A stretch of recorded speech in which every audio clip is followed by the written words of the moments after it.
আমার ভাইয়েরা, আমার বন্ধুরা, ওই জান্নাতের মধ্যে আল্লাহ পাক হুর রেখে দিয়েছেন, গেলমান রেখে দিয়েছেন। সেবার জন্য, খেদমতের জন্য হুর আছে, গেলমান আছে, আছে না নাই? কেমন সুন্দর হুর আছে! আল্লাহ পাক বলেন, দুনিয়ার মানুষ যত সুন্দর হোক না কেন, অন্ধকার কোন রুমের মধ্যে ঢুকায় দিলে হাজার সুন্দর মানুষ তাকে আর চোখ দিয়া দেখা যায় না। ঠিক কিনা কথা বলেন? আমরা আলোর মধ্যে আছি, হঠাৎ করে যদি ইলেকট্রিসিটি চলে যায়, বিদ্যুৎ চলে যায়, আমরা পাশের লোকটাকে আর দেখতে পাই না। ঠিক কিনা কথা বলেন?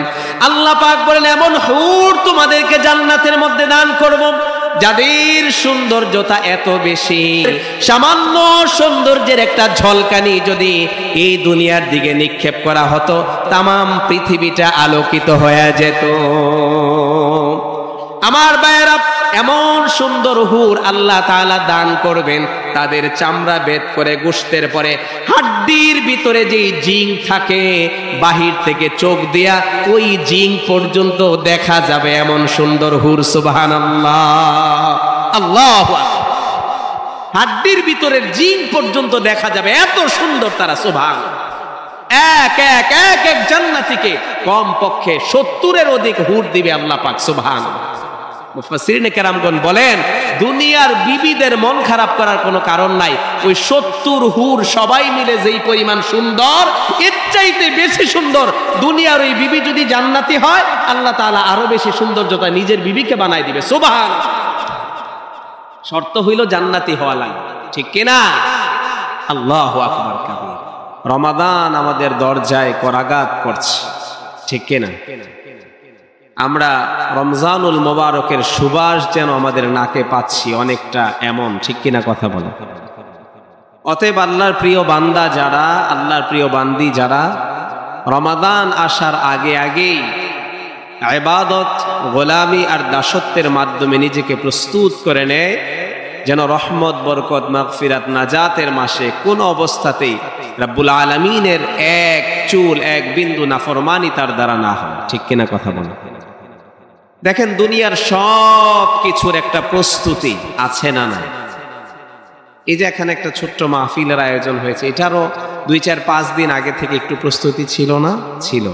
বিয়ে শাদী হয় সমাজে, 7 দিন 10 দিন আগে থেকেই প্রস্তুতি থাকে।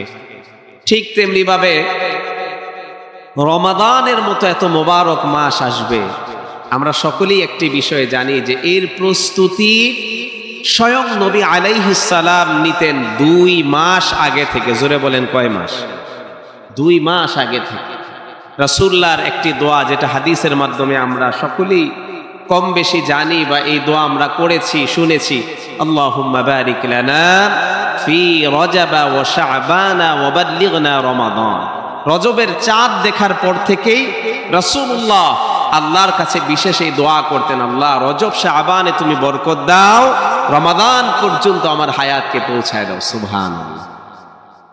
তাহলে একটু গভীরভাবে যদি আমরা চিন্তা করি, উপলব্ধি, অনুধাবন করার চেষ্টা করি, যেই রমাদান আল মোবারক পাওয়ার জন্য আমার আপনার নবীজি সরকারে দো আলম মুহাম্মদ আরবি সাল্লাল্লাহু আলাইহি ওয়াসাল্লাম 2 মাস আগ থেকেই প্রস্তুতি নিতেন, বিশেষ দোয়া করতেন।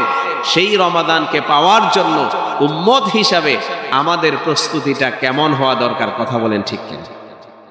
এজন্য আমার ভাইয়েরা, একেবারেই রমাদান আমাদের সন্নিকটবর্তী। এখন আর পরিকল্পনার সুযোগ নাই, এখন আমল দিয়ে আমাদের কাজ শুরু হয়ে যাবে। ঠিক কিনা কথা বলেন? এখন থেকেই নামাজ আর ছেড়ে দেওয়া যাবে না। শাবান মাসে রাসূলুল্লাহ সবচেয়ে বেশি নফল রোজা রেখেছেন। আমরা সম্ভব হলে কিছু নফল রোজা এখন থেকেই রাখবো, রোজার মাধ্যমে রোজার প্রস্তুতি। রমাদান কোরআন নাজিলের মাস, এই শাবান থেকে কোরআনের তেলাওয়াত বাড়িয়ে দেন। কোরআন নাজিলের মাসের প্রস্তুতি শাবান থেকে কোরআন তেলাওয়াতের মাধ্যমে আমাকে আপনাকে শুরু করতে হবে। ঠিক কিনা? জোরে ভাইয়ের আমার, অনেক সাহাবায়ে কেরামের আমল ছিল যে ওনারা যাকাতের বৃহৎ একটা অংশ শাবান মাসেই দিয়ে দিতেন। সুবহানাল্লাহ পড়েন। যাকাতের বৃহৎ অংশ শাবানেই দিয়ে দিতেন। কেন? যাতে করে দারিদ্রপীত ওই মানুষটা রমাদানের আগেই রমজান ঠিক মতো যাতে সে পালন করতে পারে, তার একটু বাজার আগে থেকে করে নিলে তার সাহরির ব্যবস্থা হয়ে গেল, তার ইফতারের ব্যবস্থা হয়ে গেল, রমজানে আলাদা পেরেশানি করা লাগলো না। এজন্য অনেক সাহাবায়ে কেরামের আমল ছিল এটা, যাকাতের বৃহৎ অংশ তারা শাবানে দিয়ে দিত। এজন্য আমাদের মধ্যে যদি এই চিন্তা থাকে যে রমাদানে দিলে প্রত্যেক ইবাদতের সওয়াবের হার অনেক বেড়ে যায়, তো কিছু অংশ রেখে দিতে পারেন, সেটা আপনি রমাদানে দিলেন। কিন্তু প্রকৃত দারিদ্রভীত মানুষকে যদি রমাদানে আপনি একটু তার বোঝা হালকা করতে চান, তো শাবানে কিছু কিছু যাকাত, দান সদকার হাত আমাদেরকে বাড়াতে হবে। ঠিক কিনা কথা বলেন? আমার ভাইয়েরা, মূল বিষয় হলো এটা যে আল্লাহ তাআলা আমাদেরকে এই পৃথিবীতে সৃজন করেছেন, উদ্দেশ্য কিন্তু একটাই, রব্বুল আলামিনের গোলামি করা, রব্বুল আলামিনের দাসত্ব করা, আনুগত্য করা। কথা বলেন ঠিক কিনা? আল্লাহর কোরআন সেটাই। আল্লাহ তাবারক ওয়া তাআলা কোরআন আল কারীমের মধ্যে বড় চমৎকার করে বলেন, পৃথিবীর মানুষেরা রে, وما خلقت الجن والإنس إلا ليعبدون। আল্লাহ পাক বলেন কোরআন আল কারীমে, জিন আর ইনসান সৃষ্টি করার পিছনে আমি আল্লাহ তাআলার মহৎ উদ্দেশ্য আছে। এমনি এমনি সৃজন করি নাই, এমনি এমনি তাদেরকে দুনিয়ার জমিনে পাঠাই নাই, বরং আমি আল্লাহর কুদরতি দিলের মহৎ ইচ্ছা আর উদ্দেশ্য হলো জিন আর ইনসান যেন জমিনের মধ্যে আমি রব্বুল আলামিনের গোলামি আর দাসত্ব করে। পড়েন না সুবহানাল্লাহ। অতএব আমার ভাইয়েরা, হায়াতের গোটা জীবনটা আল্লাহর গোলামিতে, আল্লাহর দাসত্ব আর আনুগত্যের মাধ্যমে আমাদেরকে অতিবাহিত করতে হবে। মৃত্যু আসার আগে আগেই আমরা প্রত্যেকেই আপন আপন রবকে রাজি করতে হবে, খুশি করতে হবে। ঠিক কিনা কথা বলেন? কোরআন আল কারীম বলে, খুতবার শুরুতে যে আয়াত তিলাওয়াত করেছে আল্লাহ পাক বলেন, বান্দা বান্দিরা রে, এই দুনিয়ার বুকেও সমস্ত মানুষগুলোকে আমার আল্লাহ দুটি ভাগে ভাগ করে দিয়েছেন। কয় ভাগে? জোরে বলেন। দুটি ভাগে আমার আল্লাহ তাআলা तमाम পৃথিবীর মানুষগুলোকে ভাগ করে দিয়েছেন, বিভাজন করে দিয়েছেন। এক শ্রেণীর মানুষের পরিচয় আল্লাহর কোরআন বলে তারা শয়তানের অনুসারী, আর আল্লাহর কিছু প্রিয় বান্দা বান্দি আছে, পেয়ারা গোলাম আছে, যারা হলো রব্বুল আলামিনের প্রকৃত অনুসারী। সুবহানাল্লাহ। আল্লাহ পাক তার ভাষায় কোরআনে বলে, যারা শয়তানের পদাঙ্ক অনুসরণ করে পথ চলে, জীবনের রন্ধ্রে রন্ধ্রে পরতে পরতে শয়তানকে অনুসরণ করে, আল্লাহর নাফরমানি করে, ইসলামের বিরুদ্ধে অবস্থান নেয়, মুয়াজ্জিনের আজান এই কান দিয়া শুনে কিন্তু নামাজে হাজির হতে পারে না, রমাদানের মতো দামি মাস পেয়ে যায়, রোজা রাখা তার নসিবে হয় না, লক্ষ লক্ষ কোটি কোটি টাকার ধন সম্পদ আল্লাহ পাক দয়া করে দিয়েছেন, কিন্তু যাকাতের মতো ফরজ বিধান পালন করা তার নসিবে জুটে না। ঠিক কিনা? এজন্য আল্লাহ পাক বলেন, বান্দা বান্দিরা রে, আলা ইন্না হিজবাশ শাইতানি হুমুল খাসিরুন। পরেন না আল্লাহু আকবার। যারা শয়তানের পদাঙ্ক অনুসরণ করে, যারা শয়তানের দল, আমার আল্লাহর কোরআন বলে হিজবুশ শাইতান, যারা শয়তানের দল তারা চূড়ান্ত ক্ষতিগ্রস্ত। আল্লাহর পক্ষ থেকে তাদের জন্য দুনিয়া আখিরাতে কোনো কল্যাণ নাই, বালাই নাই। আর আমার আল্লাহ তাআলা বলে, ও দুনিয়ার গোলামেরা, আমার প্রিয় বান্দা বান্দিরা, শুনে রাখো, যারা আল্লাহর বিধান মোতাবেক চলে, আল্লাহর গোলামি আর দাসত্বের মাধ্যমে নিজের গোটা জীবনটাকে পরিচালনা করে। আমার আল্লাহর কোরআনের ভাষায় বলা হয়েছে উলাইকা হিজবুল্লাহ আলা ইন্না হিজবাল্লাহি হুমুল মুফলিহুন। পরের না আল্লাহু আকবার। আল্লাহ পাক বলে যারা আমার গোলামি করে, দাসত্ব করে, ইবাদত আর বন্দেগীর মধ্যে নিজের জীবনটা অতিবাহিত করে, আমি আল্লাহ কোরআন দিয়া জানাই দিলাম তারা আমার দল, আমার অনুসারী। আর আমি আল্লাহ কোরআনের মাধ্যমে এই মেসেজ, এই বার্তা তাম পৃথিবীর মানুষ যারা আমার গোলাম যারা, তাদেরকে জানাই দিলাম নিশ্চয়ই আল্লাহর দল যারা, আল্লাহর অনুসারী যারা, তারাই চূড়ান্ত সফল কাম। সুবহানাল্লাহ। এজন্য প্রাণের ভাইয়ের আমার, মুরব্বীরা আমার, দুনিয়ার জীবনেও দুইটা দল, একটা শয়তানের দল, একটা আল্লাহর দল। আওয়াজ দিয়া বলেন ঠিক কিনা? ঠিক তেমনি ভাবে এই দুনিয়ার জীবন যেই দিন ফুরায় যাবে, মৃত্যুর মাধ্যমে কবরের জগতের রচনা হবে, আলমে বরজখে আমরা চলে যাব। ঠিক কিনা জোরে বলেন? আমার ভাইয়েরা, ওই কবরের জগৎ থেকে আমার আল্লাহর নির্দেশে পুনরুত্থান দিবস, কিয়ামতের দিবসে মালিকের সামনে দণ্ডায়মান হব। মিজানের পাল্লায় আমার আপনার জীবনের আমলগুলো পরিমাপ করা হবে, নেক আর বদির ওজন দেওয়া হবে। আল্লাহ তাআলা নেক আমল যদি পাল্লাটা ভারী হয়ে যায়, আল্লাহ যদি দয়া করে আমার আপনার উপরে ওই কিয়ামতের কঠিন দিনে রাজি আর খুশি হয়ে যায়, আল্লাহ তাআলা বলে বান্দা বান্দিরা রে, ওই কিয়ামতের কঠিন দিনে তোমাকে আমি জান্নাত দিয়ে দিব। আল্লাহ পাক বলেন গোলামেরা, ও আমার বান্দা বান্দিরা, দুনিয়ার জীবনে যেমন দুইটা দল, একটা শয়তানের দল, আরেকটা আমি আল্লাহর দল, আল্লাহর অনুসারী, ঠিক তেমনি ভাবে এই দুই দলের উপরে ভিত্তি করে কিয়ামতের দিনও দুইটা দল হয়ে যাবে।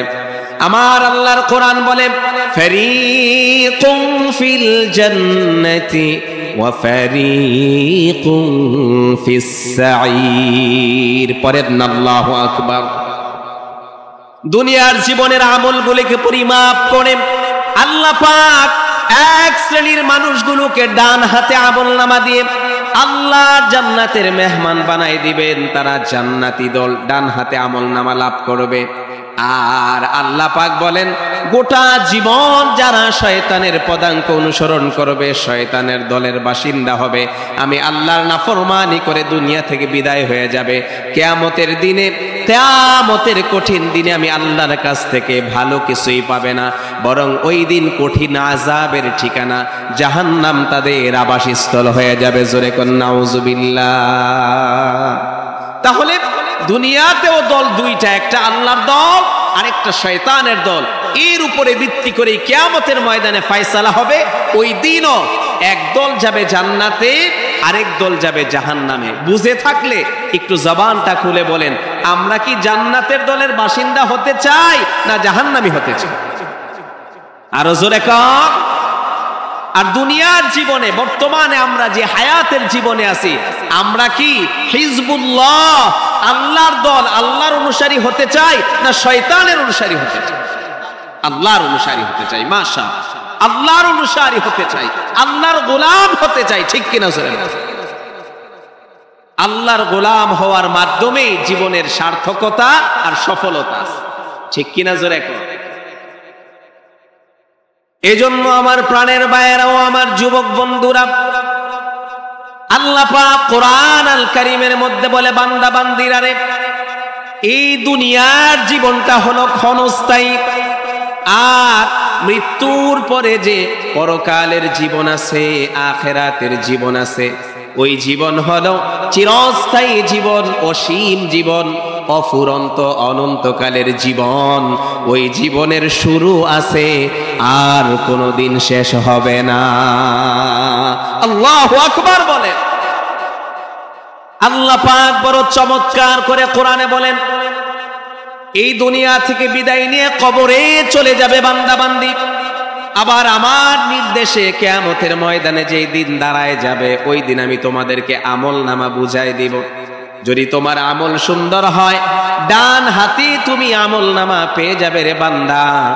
আর যদি আমল খারাপ হয়, গোটা জীবন নাফরমানি করে থাকো, চূড়ান্ত অপমানের সাথে শাস্তির মাধ্যমে বাম হাতে আমল নামা দিয়া ওই কঠিন জাহান্নাম তোমার ঠিকানা বানাই দিব। নাউজুবিল্লাহ। আল্লাহ পাক কোরআন আল কারীমের মধ্যে বড় চমৎকার করে বলেন, ওয়া ইন্নামা তুওয়াফাউনা উজুরাকুম ইয়াউমাল কিয়ামাহ। কিয়ামতের কঠিন দিনে আল্লাহ পাক তার বান্দা বান্দীদেরকে বিনিময় বুঝিয়ে দিবেন, উজরত বুঝাই দিবেন, প্রতিদান বুঝাই দিবেন। আর আমার আল্লাহ নিজেই বলেন, ফামান যুহজিহা আনিন নারি ওয়া উদখিলাল জান্নাতা ফাকাদ ফাজ। আল্লাহু আকবার।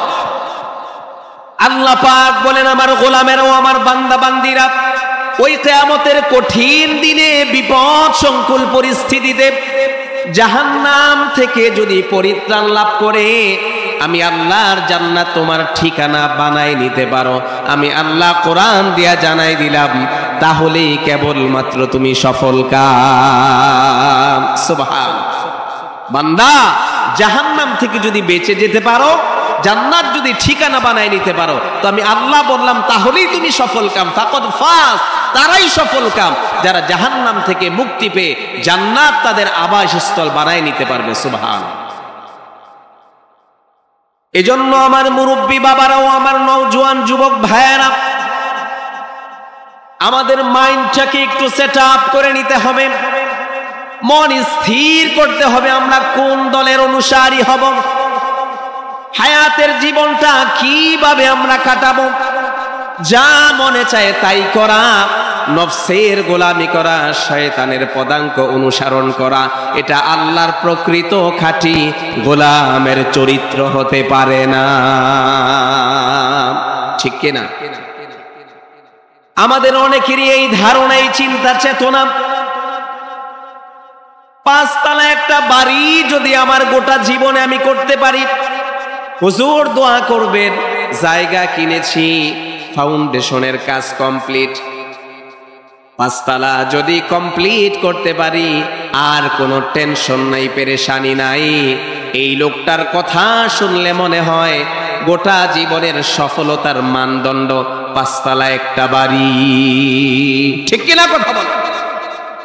আবার অনেক মানুষ এমন পাওয়া যায়, হুজুর আমার জন্য দোয়া করবেন, কষ্ট করে যদি আমার ছেলেটাকে ইউরোপের কোন দেশে একটু সেটেল করে দিতে পারি, তাহলে আমার আর কোনো টেনশন নাই, দুনিয়ায় আর কয়দিন বাঁচবো। কথা বলেন, এমন বক্তব্য আছে না নাই? আমার ভাইয়েরা, সে তার সফলতার মানদণ্ড বানায় নিয়েছে, যে কোনো মূল্যে জায়গা জমি বিক্রি করে হলেও, আত্মীয় স্বজনের কাছ থেকে টাকা পয়সা ধার দেনা করে হলেও, সন্তানকে যদি Italy, Europe, France, America, Germany, Russia, কানাডার মতো উন্নত কোনো দেশে যে কোনো ভাবে যদি সেটেল করা যায়, তাহলেই সে নিরাপদ বোধ করে, সফলতা মনে করে। আমার ভাইয়েরা, আবার অনেক মানুষ এমন আছে, গ্রামে হাজার সম্পদ থাকার পরেও তার দিল ঠান্ডা হয় না, তার জীবনের লক্ষ্য থাকে যে কোনোভাবে ঢাকার বুকে গুলশান, বনানী, ধানমন্ডি, বনশ্রীতে যদি দু একটা বাড়ি করা যায়, তাহলে আমার জীবনটা সার্থক। কথা বলেন ঠিক কিনা? ও আমার প্রাণের ভাইয়েরা, যুবক বন্ধুরা, মুরব্বী বাবারা, আবার এমনও মানুষ আছে দুনিয়ার লোভ, লালসা, মোহমায়া যাদের অন্তরের মধ্যে বেড়ে গেছে, তাদের চিন্তা হলো বাংলাদেশে হাজারটা বাড়ি, গাড়ি, মার্কেট থাকলেই হবে না, বরং বেগম পাড়ায় আর সাহেব পাড়ায় বাড়ি না করলে দিল ঠান্ডা হয় না। ঠিক কিনা? কিন্তু আমার ভাইয়েরাও, আমার বন্ধুরা, আল্লাহর কোরআন বলে পৃথিবীর সব সম্পদের মালিক যদি তোমাকে বানায় দেওয়া হয়, আল্লাহর কোরআন বলে বান্দা বান্দি, কিন্তু তোমার জীবনের মধ্যে যদি আল্লাহর গোলামি না থাকে, তোমার এই কপালটা যদি আল্লাহর কুদরতি কদমে ঝুঁকাইতে না পারো, দৈনিক 5 বার যদি রাব্বুল আলামিনের দরবারে সিজদা দিতে না পারো, এই জবান দিয়া কোরআন যদি শুদ্ধ করে পড়তে না পারো, হালাল হারামের তমিজ যদি করতে না পারো, সন্তানগুলোকে যদি দ্বীন শিক্ষা দিতে না পারো, তামাম পৃথিবীর সম্পদের মালিক হতে পারো, আমার আল্লাহর কোরআন বলে তুমি সফল না, বরং তোমার মতো ব্যর্থ কপাল পোড়া হতভাগা আর কেউ হতে পারে না। ঠিক কিনা জোরে কও আমার ভাইয়েরা। আমি গত বছরও আসছিলাম, হয়তো 2-1 জন চিনলে চিনতে পারেন। এই বছরও আল্লাহ পাকের মেহেরবানি আসছি।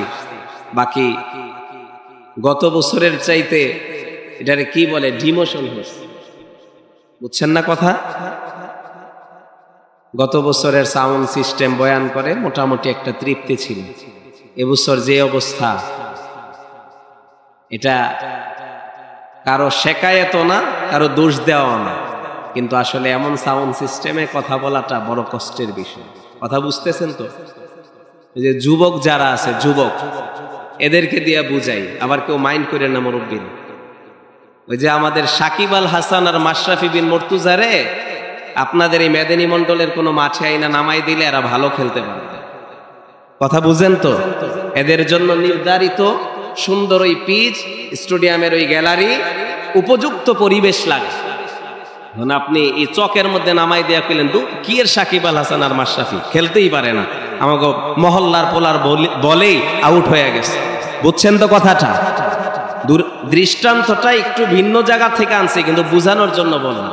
আমি ক্ষুদ্র মানুষ, কিন্তু এই সিস্টেমে আইনা আপনি যুক্তিবাদী সাহেব তখন বুড়া হয়ে গেছে, হাবিবুর রহমান যুক্তিবাদী সাহেব, কিন্তু বক্তা বলতে আমরা সাইদি সাহেব আর যুক্তিবাদী সাহেব রেই চিনি, ঠিক কিনা? ওনার আইনা বসায় দিল, কাজ হবে। যাই হোক, আল্লাহ যাতে একটু সহজ করে দোয়া করেন, বলেন আমি। মনোযোগ আছে আপনাদের? কথা কয় না, মনোযোগ আছে? আমার ভাইয়েরা, আমরা কি ওই পৃথিবীতে থাকবো না, চলে যেতে হবে কার কাছে? একটু জবান খুলে বলেন না, কার কাছে? আল্লাহর কাছে চলে যাবে। আরেকটা প্রশ্ন করেছিলাম যে আমরা কি জান্নাতের দলভুক্ত হতে চাই? জাহান্নাম তো বহু দূরের কথা। আমি আর আপনি বক্তার শ্রোতা, পীর সাহেব আর হাজী সাহেব আর ইমাম সাহেব যেই সাহেবই বলেন, সরাসরি আগুনের দরকার নাই। ও আমার যুবক ভাই, মুরব্বী বাবা, সরাসরি আগুনের দরকার নাই। আগুনের মধ্যে যে আমার মা বোনেরা হাড়ি বসায়া ভাত রান্না করে, তরকারি রান্না করে, আগুনের তাপে পাতিল গরম হয়, এইটার মধ্যে যদি 5 সেকেন্ডের জন্য আমার আপনার হাতটার একটু সেকা লাগায়, মনে হয় জীবনটা বাইর হয়ে যায়, কলিজা যেন বের হয়ে যাচ্ছে। কথা বলেন ঠিক কিনা? তো আগুনের সামান্য সেকা সহ্য করার ক্ষমতা আমার আর আপনার নাই। কেমন করে আমরা গুনাহ করি? কথা বলেন ঠিক কিনা? চিন্তা করতে হবে। আমি আপনি তো জাহান্নামের আগুনে 1 সেকেন্ড জ্বলতে পারবো না। গুনাহ করতে নফসে মনে চাইবে, শয়তানে ধোঁকা দিবে, বন্ধুর পাল্লায় পরে গুনার দিকে ঢুকে যাব। কিন্তু আল্লাহর ভয় যদি থাকে, চিন্তা করতে হবে, গুনাহ যে করতে নফসে মনে চায়, জাহান্নামের আগুন সহ্য করতে পারবি তো? আল্লাহু আকবার বলেন। বহু বুজুর্গদের ইতিহাস আছে, ঈমান তাদের হিমালয়ের চাইতেও আরো বেশি মজবুত ছিল। জোরে কোন আল্লাহু আকবার। দুনিয়ার বহুত বড় প্রসিদ্ধ এক বুজুর্গ ছিল, নাম তার জুরায়েজ। কি নাম? জুরায়েজ। খারাপ নারী তাকে যে কোনো এক প্রবঞ্চনায় এক জায়গায় সারা রাতের জন্য আটকে দিয়েছিল। তাকে দোষী বানানোর জন্য প্রতারণা করে একটা ভেজালের মধ্যে ফেলায়। আরো এক বুজুর্গের ইতিহাসও আছে। আমি একদম সংক্ষেপে মূল যেটা বুঝাতে চাই, এমন সুন্দরী রমণী গভীর রাতে এক কামরার মধ্যে বারবার বারবার আল্লাহর ওই প্রিয় বান্দা বুজুর্গকে গুনার দিকে আহ্বান করে। জোরে করে নাউজুবিল্লাহ। গুনার দিকে আহ্বান, কিন্তু তারা তো আল্লাহর পেয়ারা বান্দা, ঠিক কিনা? এরপরও মানুষ হিসাবে নফস এই ধোঁকা দিতে চায় যে তুমি তো এখন মাযুর, দরজা বন্ধ, জানালা বন্ধ, বাহির থেকে সব তালাবদ্ধ, তুমি তো অসহায়, তুমি তো আর নিজে নিজেই গুনাহ করতে চাচ্ছ না, কি করবে? এ জাতীয় একটা সফট চিন্তা নেক্সট সুরতে ঢোকার মতো অন্তরের মধ্যে একটু ধাক্কা দিতে চায়, ধাক্কা দিতে চায়। ইতিহাস সাক্ষ্য দেয়, সলিতায় প্রজ্বলিত কুপি বাতি আর মোমবাতির যুগ ছিল, ইলেকট্রিসিটির আধুনিক এলইডি বাল্বের জমানা ছিল না। তো নিজের আঙ্গুলটা ওই কুপি বাতির আগুনের মধ্যে বারবার ঢুকাই দিয়েছে। এই নফস, কোন গুনার দিকে আমাকে ধাবিত করতে চাস? আগে দেখ দুনিয়ার আগুনে তুই 1 মিনিট জ্বলতে পারিস কিনা। জোরে কোন আল্লাহু আকবার। দুনিয়ার আগুনে যদি তুই জ্বলতে না পারিস, আগুনে দিলেই হাত বারবার নিজের অজান্তেই চলে আসে, তো জাহান্নামের আগুনে কেমন করে জ্বলবি? অতএব গুনাহ করা যাবে না। কথা বুঝতেছেন তো সবাই? এজন্য আমার প্রাণের ভাইয়েরাও, আমার যুবক বন্ধুরা, পর্দার অন্তরালের মায়েরা, একটু দিল দিয়ে আলোচনা বুঝেন। আল্লাহ পাক জান্নাতও বানিয়েছেন, জাহান্নামও বানিয়েছেন। দল হবে দুইটা, একদল জান্নাতি আর একদল জাহান্নামী। আল্লাহ পাকের জান্নাতি বান্দা বান্দি যারা হবে, আল্লাহ পাক বলেন বান্দা বান্দিরা রে, তোমাদের কি ধারণা? এই দুনিয়ায় যারা ফাসেক ফুজ্জার, গোটা জীবনটা আল্লাহর নাফরমানিতে কাটায়, আর যারা আমার প্রিয় বান্দা, ইমানের দৌলত দিয়ে আমি যাদেরকে ধন্য করেছি, ইমানের নূর দ্বারা যাদের সিনাকে নূরান্বিত করেছি, গোটা জীবনটা সুখে আর দুঃখে, আনন্দ আর বেদনায়, হার অবস্থায় আমি রবের গোলামি করেছি, দাসত্বের মধ্যে কাটিয়েছে, ভালো কিছু পেলে আমার শুকরিয়া আদায় করেছে। আবার কষ্ট, ক্লেশ, বিপদ, আপদ, মুসিবত যখন তাদের জীবনে আসতো, রোগ আসতো, শোক আসতো, মুসিবত আসতো, বিপদ আসতো, ঋণের মধ্যে পড়ে যেত, অভাবের মধ্যে পড়ে যেত, ওই অবস্থাতেও সবর করে আমি আল্লাহর উপরে তাওয়াক্কুল করে সাহায্য চাইতো একজনের কাছে। জবান খুলে বলেন তিনি কে? আল্লাহ পাক কোরআনে প্রশ্নবোধক ভাবে কত চমৎকার করে বলেন, বান্দা বান্দিরা রে, আফামান কানা মুমিনা কামান কানা ফাসিকান লা ইস্তাউন। আল্লাহু আকবার। মুমিন যারা আর ফাসিক যারা, ও আমার গোলামেরা, বলো দুইজন কি এক হতে পারে? আল্লাহু আকবার। আল্লাহ নিজেই প্রশ্নবোধক আয়াত নাযিল করেছেন, আমার মুমিন বান্দারা আর ফাসিক ফুজ্জার নাফরমান তারা কি কখনো এক হতে পারে? আমার আল্লাহ তাআলা বলেন না না না, এক হতে পারে না। আল্লাহ নিজেই বলেন, আম্মাল্লাযীনা আমানু ওয়া আমিলুস সালিহাতি ফালাহুম জান্নাতুল মাওয়া নুজুলাম বিমা কানু ইয়ামালুন। পরের না আল্লাহু আকবার। আল্লাহ পাক বলেন, আমার গোলামেরও, আমার বান্দা বান্দিরা, ঈমান যদি আনয়ন করতে পারো আর ঈমানের উপরে যদি অটল থাকতে পারো, ওয়া আমিলুস সালিহাত, আর যদি আমলে সালেহ করতে পারো, নেক কাজ সম্পাদন করতে পারো, ফালাহুম জান্নাতুল মাওয়া নুজুলাম বিমা কানু ইয়ামালুন। আল্লাহ পাক বলেন, তোমাদের জন্য রেখে দিয়েছি অনন্য নাজ নেয়ামতের চিরস্থায়ী ঠিকানা, আমি আল্লাহর জান্নাত। সুবহানাল্লাহ। ওয়া আম্মাল্লাযীনা ফাসাকু ফামাওয়াহুমুন নার, আর যারা ফাসিক ফুজ্জার, আল্লাহর নাফরমান, তাদের ঠিকানা জাহান্নাম। জোরে করে নাউযুবিল্লাহ। ভাইয়ের আমার, বন্ধুরা আমার, আমার আল্লাহর জান্নাতের মধ্যে আমাদের জন্য কেমন নাজ নেয়ামতের ব্যবস্থা আছে। আল্লাহ পাক বলেন, আমার গোলামেরও, আমার বান্দা বান্দিরা, দুনিয়ার জীবনে যদি নফসানিয়াত, খাহেসাত, তোমার মন যা চায় তা না করে এর বিরুদ্ধাচরণ করে আল্লাহর গোলামি করতে পারো। কথা বুঝতেছেন কিনা? আল্লাহ পাক বলেন, আমার বান্দা বান্দিরা, নফসটা বারবার চায় টেলিভিশনের মধ্যে অশ্লীল জিনিস দেখতে, আছে না নাই? নফসটা বারবার চায় ইয়ারফোন লাগায়া গান বাদ্য শোনার জন্য। নফসটা বারবার চায় বেগানা নারীর রূপ আর সৌন্দর্য দেখার জন্য। কিন্তু নফসানিয়াত আর খাহেসাতের চাওয়াকে চাপা মাটি দিয়া, ধামা চাপা দিয়া, আল্লাহর ভয় নিয়ে যদি ওই টেলিভিশনের পর্দা থেকে, অশ্লীল বিষয় থেকে তুমি তোমার নজরটাকে হেফাজত করতে পারো, ও আমার গোলামেরা, ও আমার বান্দা বান্দিরা, বেগানা নারীর রূপ থেকে তুমি যদি তোমার নজরকে বাঁচাতে পারো, আর গান বাদ্য থেকে তুমি তোমার কানটাকে যদি হেফাজত করতে পারো, দুনিয়ার জীবনে যদি নফসের চাহিদাকে বাদ দিয়া আল্লাহর গোলামি করতে পারো, আল্লাহর চাওয়াকে প্রাধান্য দিতে পারো, আমার আল্লাহ বলে আমার বান্দা বান্দিরা আমার কোরআন দিয়া তোমাদেরকে এই মেসেজ, এই বার্তা দিয়া দিলাম, এমন জান্নাত রেখে দিয়েছি, ওই জান্নাতে তোমাদের যা মনে চায় আমি আল্লাহ ওয়াদা করলাম বান্দা বান্দি আমার জান্নাতে সেটাই আমি দিয়া দিব। আল্লাহর কোরআন বলে ওয়ালাকুম ফিহা মা তাশতাহি আনফুসুকুম ওয়ালাকুম ফিহা মা তাদউন। আল্লাহু আকবার। আল্লাহর কোরআন কত চমৎকার করে বলে বান্দা বান্দিরে কিয়ামতের দিনে নেক আমল নিয়ে যদি দাঁড়ায় যেতে পারো, আমাকে যদি রাজি করতে পারো, আমি আল্লাহ জানাই দিলাম এমন জান্নাত দিব তোমাদের যা মনে চায়, নফসে যা চায় আমি আল্লাহ তাই দিব, ওয়াদা দিয়া দিলাম, কোনো বারণ করব না, যা মনে চায় তাই দিব। সুবহান আল্লাহ পাক বলে বান্দা বান্দিরা রে দুনিয়ার জীবনে কত কিছু তোমাদের মনে চায়, কিন্তু আমার গোলামেরাও আমার বান্দা বান্দিরা দুনিয়ার জীবনে সব চাওয়া কোনোদিন পূরণ হয় না। পূরণ হওয়ার জায়গা দুনিয়া না, বরং আল্লাহর জান্নাত, ঠিক কিনা?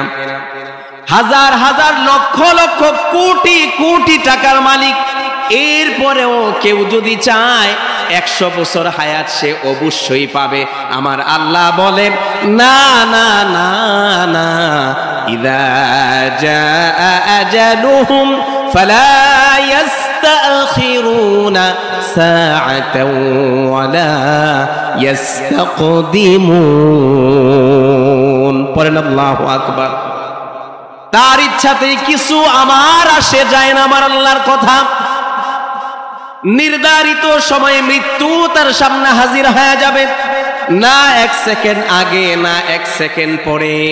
অতএব সে চাইলেও তাম পৃথিবীর সবচাইতে ধনী মানুষ, সবচাইতে ক্ষমতাধর মানুষ, এরপরেও আল্লাহ যদি বলে 50 বছরের হায়াত আমার কুদরতি দপ্তরে বরাদ্দ করে দিলাম, আল্লাহর কসম দিয়া বলি 1 সেকেন্ড তো দূরের কথা, ন্যানো সেকেন্ড বেশি বাঁচার ক্ষমতা এই দুনিয়ার কোনো শিল্পপতির নাই, ঠিক কিনা? দুনিয়ার বড় শিল্পপতি, রাষ্ট্রপ্রধান, অনেক ক্ষমতা, কোনো কাজে আসবে না। ন্যানো সেকেন্ড বেশি বাঁচার ক্ষমতা আল্লাহ দিবেন, ঠিক কিনা? জোরে। তাহলে দুনিয়ায় কি চাইলেই সব করা যায়, সব পাওয়া যায়? আল্লাহ পাক বলেন আমার গোলামেরা বান্দা বান্দিরা, এই দুনিয়ার কোন মানুষ যদি এমন ইচ্ছা পোষণ করে 80 বছর আল্লাহ যদি আমাকে হায়াত দিয়া দেয়, 80 বছর আমি যুবক থাকতে চাই, একটু আওয়াজ দিয়া বলেন এটা কি কোনোদিন সম্ভব? ও আমার ভাইয়েরা জবান খুলে বলেন এটা সম্ভব? আল্লাহ পাক বলেন না না, সর্বোচ্চ 35, আর একটু বাড়িয়ে ধরলে 40 পর্যন্ত। খুব যদি স্বাস্থ্য সচেতন মানুষ হয়, দৈনন্দিন নিয়ম করে, সকালে ফ্রুটস খায়, ফল খায়, বিকালে খায়, রুটিন মাফিক জীবনযাপন করে, রুটিন মাফিক ঘুমায়, ব্যায়াম করে, অনেক স্বাস্থ্য সচেতন একজন মানুষ সর্বোচ্চ 40 পর্যন্ত একটু যুবক যুবক, একটু সুদর্শন মনে হয়। এরপরে 1000 কোটি টাকার মালিক বলেন, সেনাবাহিনীর অফিসার বলেন, যত বড় সচেতন মানুষ বলেন, 40+ হলেই যৌবন শেষ, তোমার বাটি শুরু হয়ে যায়, ঠিক কিনা? তোমার জীবনের বাটা লেগে যায়, আর জোয়ান নাই, এখন বার্ধক্যের দিকে আস্তে আস্তে চলতে থাকো, ঠিক কিনা? ঠিক তেমনি ভাবে আল্লাহ পাক বলেন বান্দা বান্দিরা রে, এই দুনিয়ায় হাজার হাজার লক্ষ লক্ষ কোটি কোটি আমার এমন গোলাম বান্দা বান্দি আছে। আপনি একটাবার নাইজেরিয়ার দিকে তাকান, একটাবার সোমালিয়ার দিকে তাকান, একটাবার ইথিওপিয়ার দিকে তাকান, ওই যে বেলালে হাবশির অনুসারী উত্তরসারীরা ওই সব দেশে পড়ে আছে, এমন কুসরি, এমন কালো চেহারা আল্লাহ তাআলা তাদেরকে দিয়েছেন। পৃথিবীর সর্বোচ্চ প্রযুক্তি দিয়া, পৃথিবীর সবচাইতে দামি কোনো প্রযুক্তি ব্যবহার করে, লেজার কাট দিয়া অথবা আধুনিক কোনো কেমিক্যাল ব্যবহার করেও আমার আল্লাহ যাকে সুন্দর সুশ্রী চেহারা না দিবে, ওই কালো মানুষ দুনিয়াতে কোনোদিন সুন্দর হতে পারবে না। কথা বুঝতেছেন তো সবাই? ঠিক তেমনি ভাবে আমার মুরব্বী বাবারা, নওজোয়ান যুবকেরা, সমাজের মধ্যে দু একজন মানুষ এমন আছে যারা বেঁচে আছে না নাই? এই লোকটা তামাম পৃথিবীর সব সম্পদ দিয়া যদি বলে, আল্লাহ যদি তারে লম্বা না বানায় যে আমারে 6 ফুট 2 ইঞ্চি বানায় দেও, তামাম পৃথিবীর সব সম্পদ খরচ করতে পারবে, আল্লাহর কুদরত দ্বারা যদি আল্লাহ অলৌকিক কোনো কিছু না ঘটায়, এই দুনিয়ার কারো পক্ষে 1 ইঞ্চি লম্বা হওয়া সম্ভব না, ঠিক কিনা? এই কথাগুলো এই জন্য বললাম যে দুনিয়ায় 1000 কোটি টাকার মালিক হওয়া যায়, রাষ্ট্রপ্রধান হওয়া যায়, এমপি হওয়া যায়, মন্ত্রী হওয়া যায়, ক্ষমতার দাপটে অনেক কিছু চাপার জোরে বলা যায়, ক্ষমতার দাপটে মানুষের উপরে জুলুম করা যায়, অন্যায়ভাবে দুর্বলের উপরে আঘাত করা যায়। আমরা এমনও দেখেছি ক্ষমতার দাপটে নিরপরাধ আলেমের হাতের মধ্যে হাত করা পরানো যায়, ঠিক কিনা? কিন্তু আমার ভাইরা, আল্লাহ পাক বলেন সব কিছুর হিসাব কিন্তু কিয়ামতের দিন আমি বুঝে নিব পাই টু পাই। ইয়া ওয়াইলাতানা মা লিহাদাল কিতাব, আল্লাহু আকবার, লা ইউগাদিরু সাগীরাতান ওয়ালা কাবীরাতান ইল্লা আহসাহা ووجدوا ما عملوا حاضرا। আল্লাহ পাক বলেন, গোলাম, বান্দা, বান্দি, এমন এক আমলনামা রেকর্ড বুক তোর হাতে আমি কিয়ামতের দিন ধরাই দিব। জীবনের ছোট্ট থেকে ছোট্ট অতি ক্ষুদ্র বিষয় আর বড় বিষয় সব উপস্থিত থাকবে, একটাও বাদ যাবে না। আল্লাহু আকবার। অতএব আলোচনার পয়েন্ট বুঝছেন, আমি কিন্তু ডানে বামে কোনো ফাও কথায় যাচ্ছি না, আমার এজেন্ডার মধ্যেই আছি। আপনি হিজবুল্লাহ আল্লাহর দলের অনুসারী হবেন না হিজবুশ শাইতান না শয়তানের ইবলিসের অনুসারী হবেন, সিদ্ধান্ত আপনার। আরে কথা কয় না, সিদ্ধান্ত আপনার। একটু ক্ষমতা পাইলেই এই জিহ্বার মধ্যে আর লাগাম টানতে পারে। রাগ করেন আপনারা? রাগ করে?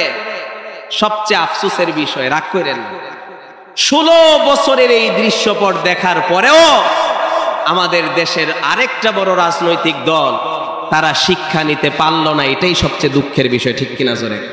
আমরা দেখতে পাচ্ছি নানান ধরনের লাগামহীন ইসলাম বিদ্বেষী কথা মাঝে মাঝে তাদের নেতাদের জবান দিয়েও বের হয়, ঠিক কিনা জোরে বলো মুসলমান? যদি তাদেরকে দেখে জুলুমের পরিণতি কি হলো, অল্প বয়স নওজোয়ান ছেলেদের আন্দোলনে ক্ষমতার তাখতে তাউস ধ্বংস হয়ে গিয়েছে, ঠিক কিনা জোরে বলো মুসলমান? এর থেকে শিক্ষা নিতে না পেরে যা মনে চায় তা করবেন। ও ভাই, রাগ করেন কেন? এই দুনিয়া তো চিরস্থায়ী না, আপনাকেও তো মরতে হবে, ঠিক না? এজন্য খুব ভালোভাবে বুঝেন, এই দুনিয়ায় আমাদের যে বিগত সরকার ছিল, উনি যদি 50 বছরও থাকতো কিন্তু কোরআন হাদিসের বিরুদ্ধে কোনো আইন বাস্তবায়ন না হতো, মানুষের উপরে জুলুম না হতো, আমার ভাইয়ের একটু দিল থেকে বলেন তো আমাদের কোনো আপত্তি ছিল? সবাই বলেন আপত্তি ছিল। আরে কিসের আপত্তি? ওলামায়ে কেরাম এখানে আছে, আলেমরা তো এই পার্লামেন্ট, সংসদ, এই রাজনীতি এগুলার জন্য লালায়িত নাই, এই চেয়ারের জন্য কোনো লোভ লালসা হক্কানি কোনো আলেমের দিলের মধ্যে এক চুলও নাই, ঠিক কিনা জোরে? আলেমরা চায় হাদিসের মসনদ নিয়েই থাকতে, কোরআনের দর্শ তাদরিস নিয়েই থাকতে চায়। চালান আপনারাই। শুধু একটাই আলেমদের দাবি, আল্লাহর কসম দিয়া বলি, পায়ে হাত দিয়া বলি, একটাই দাবি, কোরআন সুন্নাহটাকে মানদণ্ড বানায়া চালান। 100 বছর 1000 বছর যদি এক দল থাকে, তাতেও এই দেশের মুমিন মুসলমান এবং আলেমদের কোনো আপত্তি, ঠিক কিনা? বুঝলেন তো কথা? রাগ করছেন? এটাই কথা। আমার প্রাণের ভাইয়েরাও, আমার যুবক বন্ধুরা, আল্লাহ পাক বলেন আমার গোলামেরাও, আমার বান্দা বান্দিরা, দুনিয়ার জীবনে তুমি যদি বেঁচে হও, চাইলেই লম্বা হওয়া যায় না, চাইলেই 100 বছর বাঁচা যায় না, চাইলেই গোটা জীবন যুবক থাকা যায় না, চাইলেই কালো সুন্দর হতে পারে না, সুন্দর কালো হতে পারে না, চাইলেই লম্বা লোকটা বেঁটে হতে পারে না, চাইলেই গোটা জীবন সুস্থ থাকা যায় না। মাঝে মাঝে আমাদের প্রত্যেকেরই রোগ হয়, অসুস্থতা হয়। তার মানে বোঝা গেল আমার আল্লাহ যা চায় জমিনের মধ্যে ঠিক সেটাই হবে, আমরা যা চাই তা হবে না, ঠিক নেই? কিন্তু আল্লাহর কোরআন বলে, ও আমার প্রিয় বান্দা বান্দিরা, দুনিয়ার জীবনে আমার গোলামি যদি করতে পারো, জান্নাতে তোমার উপরে খবরদারি করা হবে না, কোনো রেস্ট্রিকশন দেওয়া হবে না, বাধা দেওয়া হবে না, এটা করা যাবে এটা করা যাবে না, এমন কোনো বাধা তোমার জন্য থাকবে না।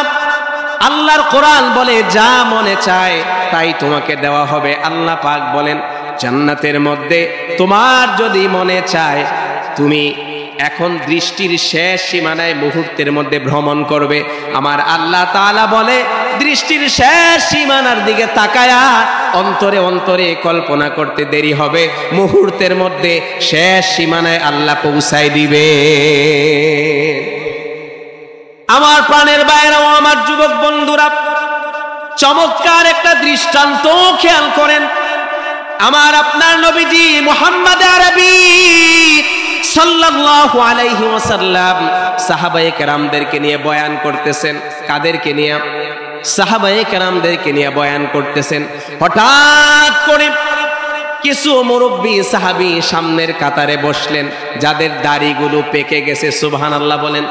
যাদের দাড়িগুলো পেকে গেছে, আল্লাহর নবী মুস্কি হেসে মজাক করে বললেন, সাহাবীরা রে শোনো, বৃদ্ধ মানুষেরা আল্লাহর জান্নাতে যেতে পারবে না। আল্লাহু আকবার বলবেন না? ও আমার প্রাণের ভাইয়েরা, যুবক বন্ধুরা, সাহাবায়ে কেরামের দিলটা ছিল বড় নরম, সাহাবায়ে কেরাম ছিল অত্যন্ত সরল। সাহাবায়ে কেরাম চোখের পানি ছেড়ে দিয়া কান্না আরম্ভ করে দিল, হুজুর, বৃদ্ধ মানুষ জান্নাতে যেতে না পারলে আমরা তো আল্লাহর জান্নাত থেকে বঞ্চিত হয়ে যাব। আমার নবীজি মুস্কি হাসলেন আর বললেন, সাহাবীরা রে, টেনশন করো না, পেরেশান হয়েও না, তোমরা যখন জান্নাতে যাবে, ও আমার সাহাবীরা, তোমরা যখন জান্নাতে যাবে বৃদ্ধ থাকবে না, 30 থেকে 33 বছরের তাগড়া যুবক বানায়া আল্লাহ তাআলা জান্নাত দিয়া দিবেন। আর একটু মোহাব্বতে বলবেন না সুবহানাল্লাহ?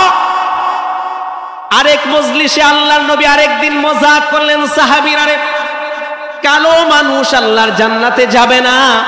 সহজ সরল কালো সাহাবী কয়েকজন কান্না আরম্ভ করে দিল, ইয়া রাসূলুল্লাহ, ইয়া হাবিবাল্লাহ, আমরা যে কৃষ্ণকায়ী, আমরা যে কালো, নিজেদের ইচ্ছায় তো হই নাই, আল্লাহর কুদরতি ইশারায় আমাদের গায়ের বর্ণ কালো, এই জন্য কি আমরা জান্নাতে যেতে পারবো না? আল্লাহর রাসূল মুস্কি হাসলেন আর বললেন, সাহাবীরা রে, কান্না বন্ধ করো, টেনশন করো না, পেরেশান হয়েও না। আল্লাহর জান্নাতে যখন দাখিল হয়ে যাবে, আল্লাহর জান্নাতে যখন প্রবেশ করবে, আল্লাহ তাআলা তোমাদেরকে পূর্ণিমার চাঁদের চাইতেও নুরানি চেহারা দিয়া সুন্দর করে জান্নাতের মেহমান বানাই দিবেন। আল্লাহু আকবার! কত চমৎকার কথা রাসূলুল্লাহ। তার মানে জান্নাতের মধ্যে, দুনিয়ার মেডিকেল সায়েন্সও এই কথা স্বীকার করে যে মানুষের সবচেয়ে ব্যালেন্স এজ, বয়স হলো একদম ব্যালেন্স যুবক সে 30 থেকে 33। 30 থেকে 33 এটা হচ্ছে সবচেয়ে ব্যালেন্স যৌবনকাল। অতএব জান্নাতের মধ্যে ঠিক ওই বয়সী যৌবন শক্তি দিয়েই আল্লাহ তাআলা আমাকে আপনাকে জান্নাতের মধ্যে দাখিল করবে। জোরে কোন সুবহানাল্লাহ। আমার ভাইয়ের, আমার বন্ধুরা, আল্লাহর কোরআন বলে, ফিহা আনহারুম মিন মাইন গায়রি আসিন, আল্লাহর জান্নাতের মধ্যে আছে পরিচ্ছন্ন পানির নহর। জোরে কোন সুবহানাল্লাহ। যেই পানি একবার যদি খাও তোমার পিপাসার নিবারণ হয়ে যাবে। সাধারণ পানির মধ্যেও এমন স্বাদ, এমন মজা আছে, খেলে বারবার বারবার তোমার খেতে মন চাইবে। আল্লাহর কোরআন আরো বলে, ও আমার জান্নাতি বান্দা বান্দিরা, আমি আল্লাহ যাদেরকে জান্নাত দিয়া দিব খুশি হয়ে, ওয়ানহারুম মিন লাবানিন লাম ইয়াতাগায়্যার তা'মুহু, কোরআনের ভাষা এমন দুধের নহর আল্লাহ তাআলা জান্নাতের মধ্যে তার বান্দা বান্দিকে দান করবে। এই দুধের স্বাদ থাকবে অপরিবর্তিত, কোনোদিন এই স্বাদ পরিবর্তন হবে না। ভাইয়ের আমার, আমরা দুনিয়ার জীবনে দেখি একদম গাভীর দুধ দহন করে তাৎক্ষণিক যদি খাই এক রকমের স্বাদ, ঠিক কিনা? এটা বিকাল বেলা খেলে আরেক রকম, ফ্রিজে রেখে 5 দিন পর বের করলে আবার স্বাদ হয়ে যায় আরেক রকম, ঠিক না বে ঠিক? ফ্রিজে রাখতে যদি ভুলে যায় নষ্টই হয়ে যায়, খাওয়ার আর উপযুক্ত থাকে না। কিন্তু কোরআন কত চমৎকার কথা বলে, ওয়ানহারুম মিন লাবানিন লাম ইয়াতাগায়্যার তা'মুহু, এমন দুধের নহর দিব স্বাদ অপরিবর্তিত, কখনোই নষ্ট হবে না, চেঞ্জ হবে না, সুস্বাদু এক মজা, যত খাবে খেতেই মন চাইবে। ওয়ানহারুম মিন আসালিম মুসাফফা, আল্লাহ তাআলা মধুর নহর দিবে, জোরে কোন সুবহানাল্লাহ। শরাবের নহর দিবে, কিন্তু দুনিয়ার শরাব মদ না, যেটা খেলে মানুষ নেশাগ্রস্ত হয়ে পড়ে, মস্তিষ্ক কাজ করে না, ঠিক কিনা? আমার কথা বুঝতেছেন তো? দুনিয়ায় যারা মদ খায়, শরাব খায়, ওই শরাব খাওয়ার পরে নেশাগ্রস্ত হয়ে পড়ে, মস্তিষ্ক আর ঠিক থাকে না, যার ফলে মাতালের দৃশ্য কি, নাউযুবিল্লাহি মিন যালিক, বাড়িতে যায়া বউরে মা কয়। আরে বানায় বললাম কি, এমন দুই একটা ঘটনা নাই? মদখোর মদ খেয়ে মাতলামি করে হেলতে হেলতে ডুলতে ডুলতে এবার রাত 4টায় বাড়িতে যায়া বউরে মা কয়ে ডাকতেছে, মা দরজা খোলো। নাউযুবিল্লাহ বলেন। আর আল্লাহ বলে, বান্দা বান্দি জান্নাতে শরাব দিব, কিন্তু নেশাগ্রস্ত হবে না, এটা পবিত্র পরিচ্ছন্ন।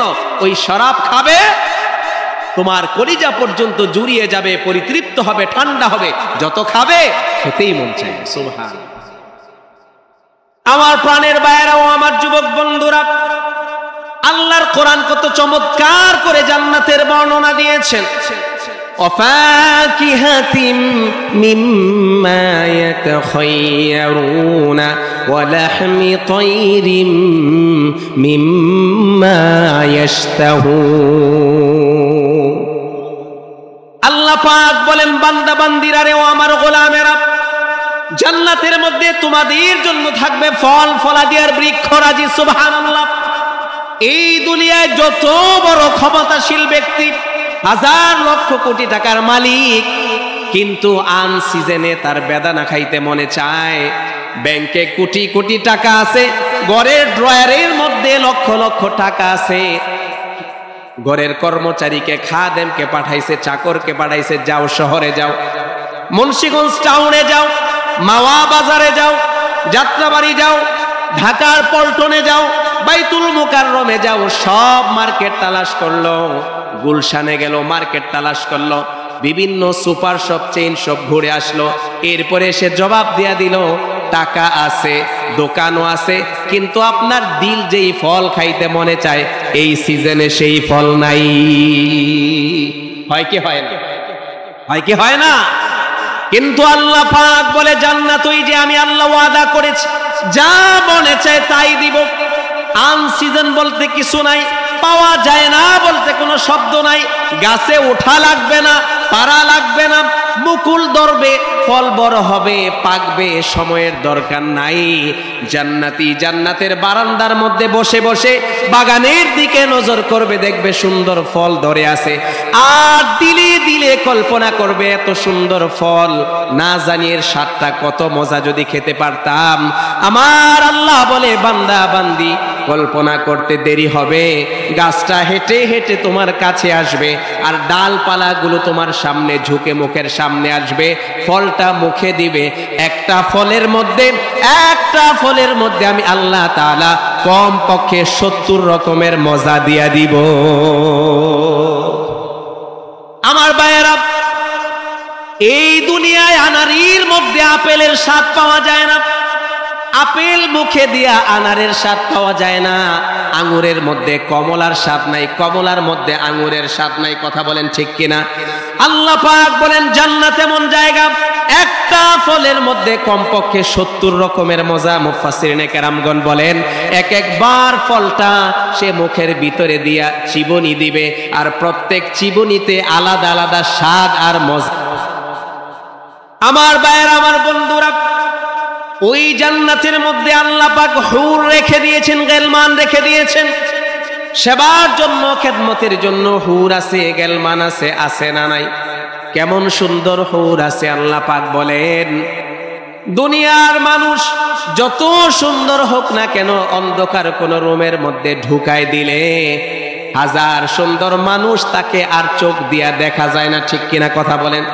আমরা আলোর মধ্যে আছি, হঠাৎ করে যদি ইলেকট্রিসিটি চলে যায়, বিদ্যুৎ চলে যায়, আমরা পাশের লোকটাকে আর দেখতে পাই না, ঠিক কিনা কথা বলেন?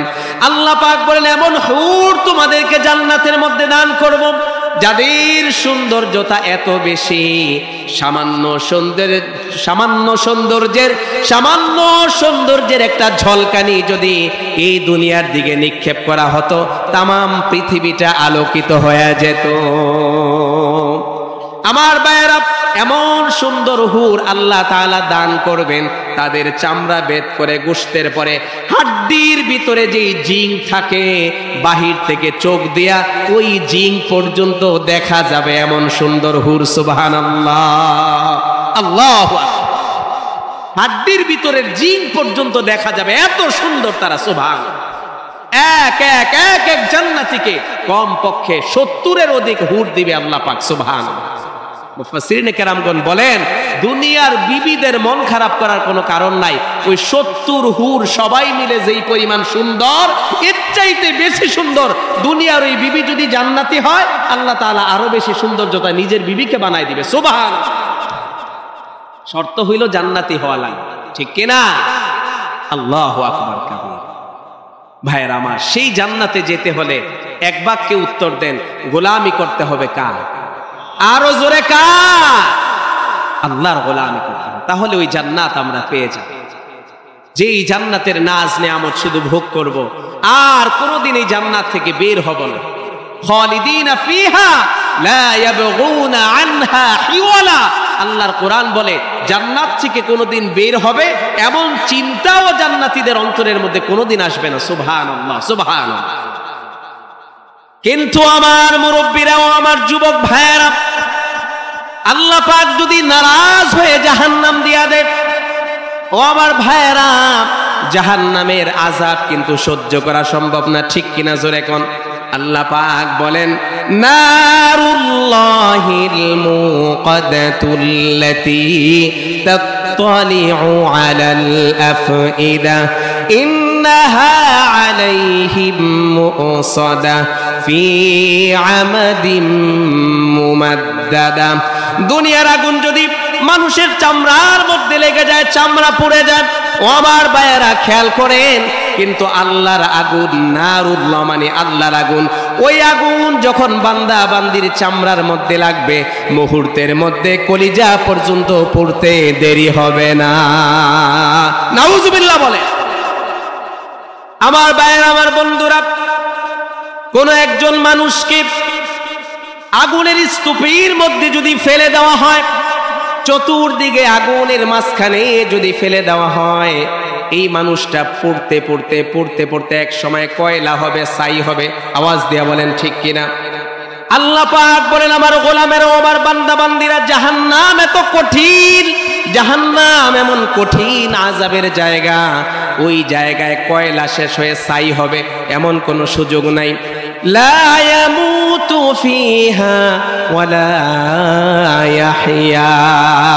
না তুমি মরতে পারবে, না তুমি বাঁচতে পারবে, এমন অবস্থায় থাকবে, আর তুমি পুরে পুরে শেষ হবে না। আল্লাহর কোরআন বলে কুল্লামা নাদিজাত জুলুদুহুম বাদদালনাহুম জুলুদান গায়রাহা লিয়াযুকুল আযাব। আল্লাহু আকবার। জাহান্নামের আগুন যখন লাগায় দেওয়া হবে, চামড়া পড়বে, গোশত পড়বে, হাড্ডির কাছাকাছি যাবে, আর জাহান্নামী মনে করবে এবার বুঝি পুরে নিঃশেষ হয়ে যাব, আর বুঝি কষ্ট লাগবে না, শেষ হয়ে যাব। কিন্তু আবার আল্লাহর নির্দেশে নতুন করে জুলুদুহুম বাদদালনাহুম, আবার নতুন চামড়া গজাবে, গোশত হবে হাড্ডির মধ্যে, আবারও পড়বে। এভাবে শাস্তির পর শাস্তি, আযাবের পর আযাব চলতে থাকবে। আমার ভাইয়েরা, আল্লাহর কোরআনের দুইটা আয়াত বলে আলোচনা শেষ করছি। শাস্তিগুলো সহ্য করতে না পেরে এবার তারা চিৎকার চেঁচামেচি করবে। আল্লাহর কোরআন বলে, ওয়ানাদাউ ইয়া মালিকু লিয়াকদি আলাইনা রাব্বুক। জাহান্নামের একজন ফেরেশতা আছে গেটের মধ্যে, দায়িত্বশীল মালিক ফেরেশতা। আল্লাহর কোরআন বলে, ওয়ানাদাউ ইয়া মালিক। সব জাহান্নামীরা আযাবের কারণে আগুনের তাপ সইতে না পেরে ইয়া মালিক ইয়া মালিক ওই ফেরেশতাকে ডাকতে থাকবে। মুফাসসিরিনে কেরামগণ এই আয়াতের ব্যাখ্যার মধ্যে বলেন 1000 বছর পর্যন্ত ডাকবে, মালিক ফেরেশতা জবাব দিবে না। 1000 বছর শাস্তি ভোগ করার পরে মালিক ফেরেশতা বলবে, কেন বারবার চিল্লাও, কেন ডাকো? তখন জাহান্নামীরা বলবে, ও মালিক ফেরেশতা, তুমি তোমার রবকে আল্লাহকে বলো আমাদেরকে শেষ করে দিতে, আর এই শাস্তি আমাদের সহ্য হয় না। নাউজুবিল্লাহ। আল্লাহ পাক বলেন, জানায় দাও, একবার না দুইবার না, 1000 লক্ষ কোটি বার যদি এখন চিৎকার করে আমাকে ডাকে, আর কাজ হবে না। লা তাদউল ইয়াওমা সুবুরান ওয়াহিদান ওয়াদউ সুবুরান কাসীরা। আল্লাহু আকবার। একবার না, বারবার বারবার তোরা ডাকবি, মৃত্যু দিয়া দেও আল্লাহ, শেষ করে দেও, আর শাস্তি সহ্য হয় না। আমি আল্লাহ জানায় দিলাম, না, লা ইয়ামুতু ফিহা ওয়ালা ইয়াহইয়া। মৃত্যুকে জবাই করে দেওয়া হয়েছে, না মরতে পারবি না বাঁচতে পারবি, জাহান্নামে শুধু জ্বলতেই থাকবি, জ্বলতেই থাকবি। নাউযুবিল্লাহ। সেই জাহান্নাম আমরা কেউ চাই? আমরা আল্লাহর জান্নাতের পথিক হতে চাই। জোরে কোন আমিন।